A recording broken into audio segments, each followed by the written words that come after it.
Loyal, walang bisyo, walang ibang babae. Mapagmahal at lagi kaming inuunang mag-ina. Hindi daw nag-e-exist yung ganon. Pero iba ang asawa ko. Naka-jackpot ako.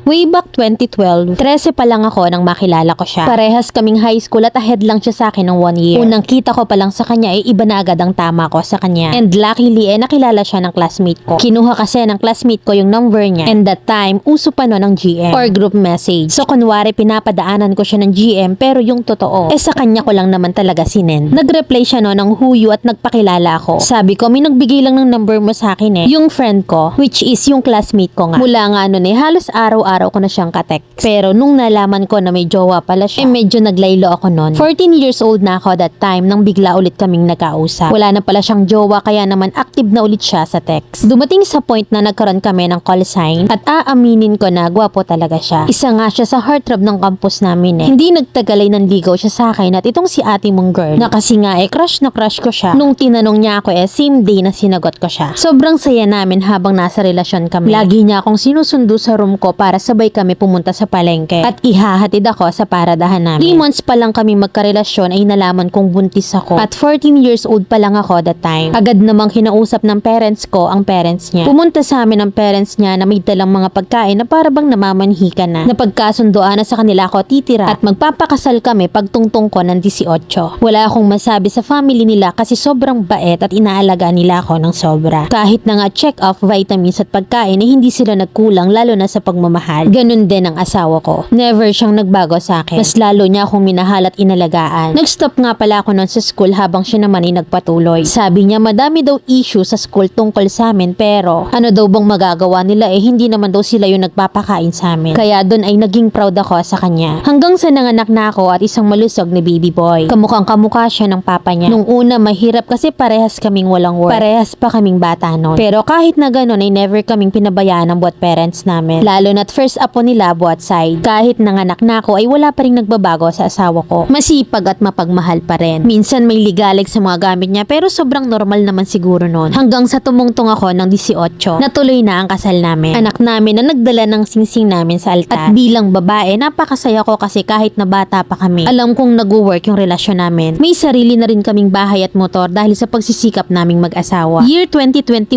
ay nagkaproblema ako bilang online seller. Nascam ako ng 200k sa phone installment na negosyo ko. Kasi tinakbuhan ako ng client ko. Malaking pera na sa akin ito nakapangalan. Nilihim ko yon sa asawa ko at sa pamilya ko at sa pamilya rin niya. Kung saan ako humanap ng pera hanggang sa hindi ko na kinaya. Lumapit ako sa binan ko at nag-open ako ng problema sa kanya. Para sa akin ay bahala na kung anong mangyari. Dumadaan na kasi ako sa depression that time. Hanggang sa nalaman na nila at expected ko na iiwan nila ako sa pagkakataong yon. Pero sila yung naging karamay ko noon. Nag-stop sa work yung asawa ko kasi nga ang gusto daw niya ay nasa tabi niya lang ako. At maisip ko na kahit na ano daw mangyari hindi niya ako iiwan. Hindi mayaman ang pamilya ng asawa ko at sapat lang. Nakakaraos lang sa araw-araw pero kung sa pagmamahal ay umaapaw. 2023, 26 na ako at siya naman ay 27. Ang anak naman namin ngayon ay 11 years old na. Yung lalaking nakilala ko nung 2012 ay never nagbabago. At mas higit pa sa ngayon. Walang bisyo, mapagmahal, masipag at inuuna niya palagi kaming mag-ina. Sa ngayon ay hinaharap namin ang problemang aming pinagdadaanan. Pero hindi niya ako iniwan sa lahat ng bagay. Siya pa rin ang kasama at karamay ko. Akala ko talaga walang nag-e-exist na ganon. Pero meron.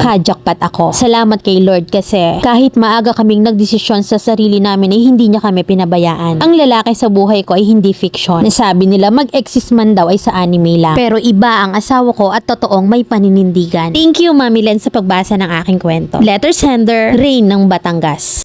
Congratulations to the both of you. Maaga man kayong nagdesisyon sa buhay. Pinanindigan ka at never niloko. Minahal lang tunay. At kung ano pa man ang pinagdadaanan nyo sa ngayon ay mas tatagan nyo pa. More blessings sa inyong pagsasama. Saludo sa pagiging faithful nyo pareho. Mabait na asawa at mabait na biyanan. At higit sa lahat mapagmahal na magulang. Abay, ikaw na ang babaeng pinagpala. Konting reminder lang sa mga kabataan ngayon. I-enjoy nyo muna yung buhay habang bata pa kayo. Walang kambalik ang bawat desisyon natin sa buhay. Pakiusap na pagbutihin muna ang pag-aaral. Aminado ang sender na hindi madali sa unang taon ng pagsasama nila. Aminadong supportive both parent, kaya nakasurvive. Mahirap ang buhay ngayon kaya wag magmadali. Madali ang pag-aasawa kung stable kayo physically and mentally. At kami bilang magulang, napakasarap sa pakiramdam na diploma muna bago apo ang iabot nyo sa amin. Hindi habang buhay nandito kami gagabay. Diploma lang ang may pamamana namin sa inyo na hindi mananakaw ng kahit na sino. Laging tatandaan kayong mga anak ang inspirasyon naming mga magulang. Gawin nyo rin sanang inspirasyon ang aming hirap.